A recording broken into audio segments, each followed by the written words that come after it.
बिस्मिल्लाहिर्रहमानिर्रहीम।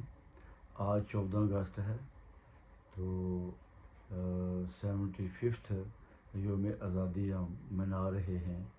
आज हमारा तजदीद अहद का दिन है। हर साल हम जब ये दिन मनाते हैं तो हम तजदीद अहद करते हैं, अपनी कमी कोताही को हम देखते हैं, फिर उससे दूर करने की कोशिश करते हैं, और यही इसका मकसद है। देखें, ये मुल्क हमारे अकाबरीन ने, हमारे असलाफ़ ने अपनी जानों के नजराने देकर तश्तरी में रख कर हमारे हवाले किया। और ये मुल्क जो है, ये दुनिया का दूसरा मुल्क है जो कलमे की बुनियाद पे बना। एक मदीने की रियासत कलमे की बुनियाद पे बनी, और दूसरा ये मुल्क है। फिर ये मुल्क अल्लाह ने रमज़ान के महीने में हमें अता फरमाया। 27 रमज़ान को ये दुनिया में वजूद में आया। तो 27 रमज़ान को कुरान भी आसमान से उतरा। तो इस मुल्क का मकसद एक ही था उस ज़माने के अंदर, चूँकि दो कौमी नज़रिया ये आम हो चुका था कि हिंदू और मुसलमान अलग अलग, दोनों अपने अपने तहज़ीब रखते हैं, अपना अपना मज़हब रखते हैं, तो मुसलमान हिंदुओं के साथ नहीं रह सकते। दो कौमी नज़रिया यही था कि हम मुसलमान हैं, हम अपने मज़हब के मुताबिक, हमें एक ऐसा मुल्क चाहिए जहाँ हम अपने मज़हब के मुताबिक, इस्लामी शायर के मुताबिक अपनी ज़िंदगी बसर कर सकें। चूँकि हिंदू वो गाय को पूजते हैं, वो बुतों को पूजते हैं, मुसलमान का कल्चर उनसे मिलता नहीं था। तो हमारे अकाबरीन ने, हमारे बड़ों ने इसी नज़रिए के तहत कि हम एक अलग स्टेटस रखते हैं, इस मुल्क को हासिल करके हमारे हवाले किया। अब हमारी ज़िम्मेदारी है कि हम इस मुल्क को आगे बढ़ाएं। जैसे ज़ुल्फ़िकार भुट्टो ने यहाँ एटम की बुनियाद रखी, डॉक्टर कदीर ने एटम को आगे बढ़ाया, और जो भी हुकूमत यहाँ पे आई, अल्हम्दुलिल्लाह उन्होंने हमारा जो एटॉमिक प्रोग्राम था उसको आगे बढ़ाया, और नवाज शरीफ ने धमाके किए। इस तरह बहुत अच्छा ये चीज़ सामने आ रही है कि जैसे कैसे भी हालात हों हमारे मुल्क के, जैसे कैसे भी हालात हों, जैसी कैसी भी हमारी हुकूमतें हैं, जैसी कैसी भी हमारी हुकूमतें हैं, लेकिन जो हमारा एटॉमिक प्रोग्राम था, मिसाइल प्रोग्राम था, उसमें कोई रुकावट नहीं आई। ये बहुत अच्छी बात है, ये बहुत अच्छी बात है। तो आज का दिन बड़ा अहम दिन है। हम तजदीद अहद करें तो जितने लोग हमारे जेलों के अंदर हैं, सियासी ज़ुमा, उन सब को बाहर निकाला जाए आज। और जो जमहूरियत का असल मकसद है, क्योंकि आवाम वोट देकर हुक्मरानों को सामने लाती है, तो आवाम को रिलीफ मिलना चाहिए। आवाम को क्या क्या परेशानियां हैं आज के दिन, हुकूमत को चाहिए कि वो सोचे कि हमें जिन लोगों ने वोट दिए हैं उन्होंने बड़ी तवक्कुआत से हमें यहाँ भेजा है, तो उनकी तवक्कुआत भी पूरा उतरना चाहिए। सख्त सफाई इस मुल्क में करनी चाहिए, इंसाफ का बोलबाला करना चाहिए, करप्शन का ख़ात्मा करना चाहिए, बदअमनी का ख़ात्मा करना चाहिए। तो इत्तेहाद और इत्तेफाक की फ़ज़ा कायम करनी चाहिए।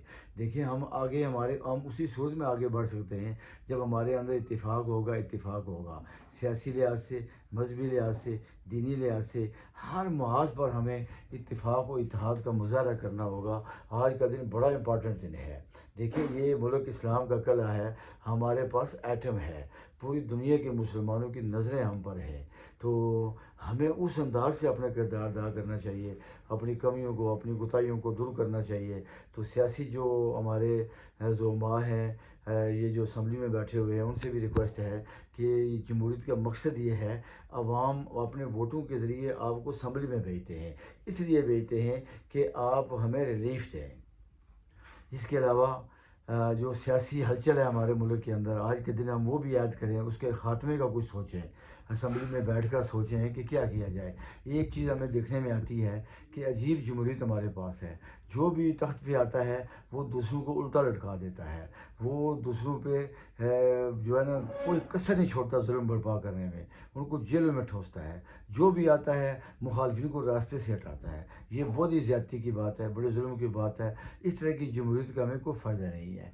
जमहूरियत का मकसद ये होता है कि हम इत्तेहाद की फ़ज़ा कायम करें। देखिए, बाकी दुनिया के अंदर भी जमहूरी निज़ाम मौजूद हैं, वहाँ भी मुखालिफिन मौजूद हैं, अपोजिट मौजूद है, अपोजिशन वहाँ भी तनकीद करती है। तो हुकूमत से मैं रिक्वेस्ट करता हूँ कि जो अपोजिट है, जो मुखालिफिन है, अपोजिशन है, अगर वो तनकीद करते हैं तो उस तनकीद का फ़ायदा होता है।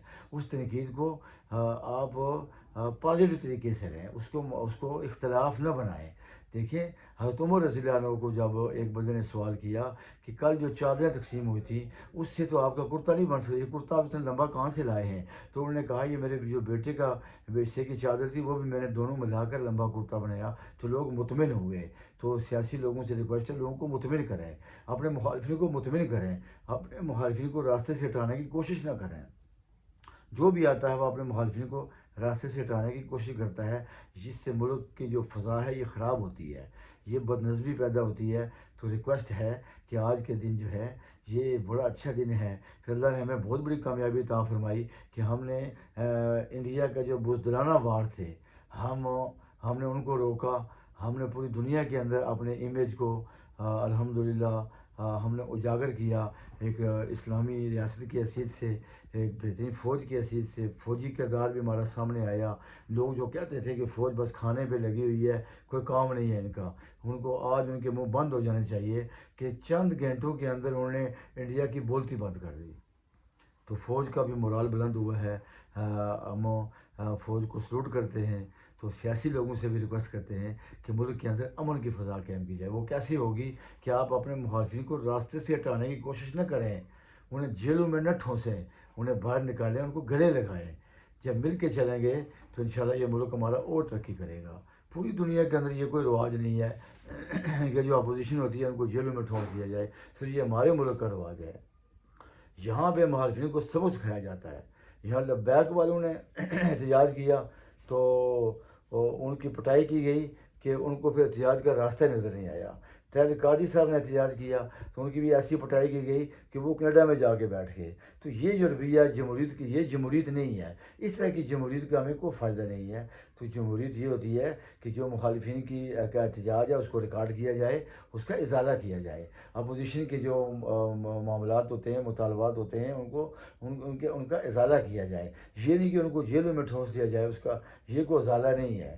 تو تجدید عہد کا دن ہے، ہمیں مل کے رہنا چاہیے، اس ملک کو آگے بڑھانا چاہیے، مذہبی منافرت ختم کرنی چاہیے، اتحاد کی فضا قائم کرنی چاہیے۔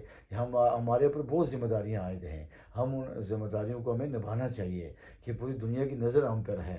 انشاءاللہ ہم ہی پوری دنیا کو لیڈ کریں گے، اور جو امام مہدی کے قافلے نکلیں گے وہ بھی پاکستان سے، بڑے صغیر سے نکلیں گے انشاءاللہ تعالیٰ۔ یہ اولیاء اللہ کی پیشن گوئیاں ہیں، یہ علماء کرام کی پیشن گوئیاں ہیں، بڑے لوگوں کی پیشن گوئیاں ہیں۔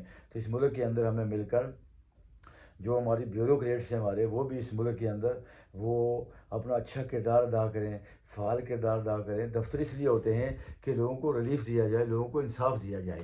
تو دفاتر کے اندر بیٹھ کے مطلب یہ نہیں ہوتا کہ ہم اسی کے ٹھنڈے ماحول میں رہیں اور لوگوں سے رشوت لیتے رہیں اور غلط منصوبے بنائیں جو عوام خوش ہوں، ایسا نہیں ہے۔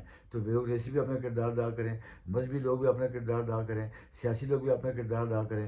فوج کا کردار تو آپ کو نظر آ گیا ہے 14ویں کے چاند کی طرح۔ تو اللہ تعالیٰ ہمارے ملک کو دن دگنی رات چگنی ترقی نصیب فرمائے۔ فی امان اللہ، السلام علیکم۔